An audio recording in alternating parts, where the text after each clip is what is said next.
মশাই, ওই বসা আমাকে জারদ বলে গালি দিয়েছে। আমি আমি কি সত্যি জারো? আমার কি পিতা নেই? না সাগর,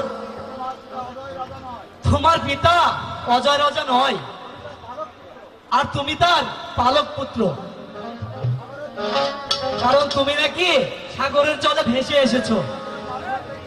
এই দেবরগণ মাছ ধরতে গিয়ে তোমাকে পেয়ে তোমাকে কুড়িয়ে এনে ওই অজয় রাজার কাছে বিক্রি করে দেয়। তাই তো তোমার নাম রাখা হয় সাগর ভাষা। বলেন বলেন গুরু মশাই,